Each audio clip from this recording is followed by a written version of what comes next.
Today, we're going to be taking a look at grease guns. Now, if you're going to be getting a hand pump grease gun, you're going to want to decide whether you want one-handed or two-handed, and whether you want a metal hose or a flexible hose. Personally, I prefer the one-handed with a flexible hose, as it just makes it easier to get into hard-to-reach spaces. Now, when it comes to couplers, you're going to want to know what kind of fitting you have. The most common one is a zerk fitting. That's what you can see on this grease gun here. It actually has a push-on zerk coupler, but I would recommend upgrading this to something that locks in, as when this one wears out, the grease actually starts to shoot out the side and you seem to get more grease on the machine than in it. And if you're like me and you're spoiled enough to have access to a battery powered grease gun, then the button head's really nice, or the lock on zerk is really nice because you can just kind of set it, get your grease gun pumping, lock the trigger and leave it until it's done. But once you've decided which grease gun you want, it's time to load it. And all grease guns are practically the same. Some of them have spring rods in them, which you got to be a little bit careful of because you'll have to lock those into place. Other ones, you just pull the rod back, pull your plastic cap off,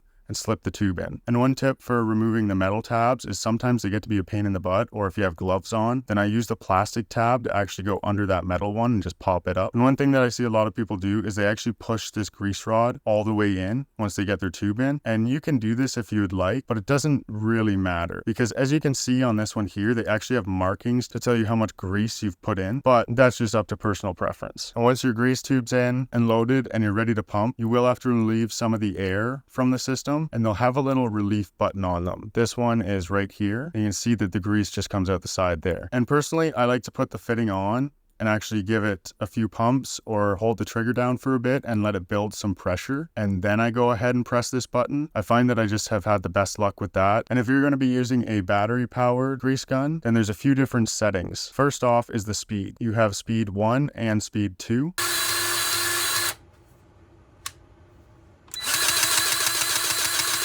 Then you can also set how many pumps you want. This one actually goes up to 50 pumps, or you can just have it on and it'll just continuously pump. You can actually lock the trigger using this, and this trigger lock is great for storage. And finally, don't forget your light. Thank you very much for watching. I hope you enjoyed the video and maybe learned something new, and I'll see you in the next one.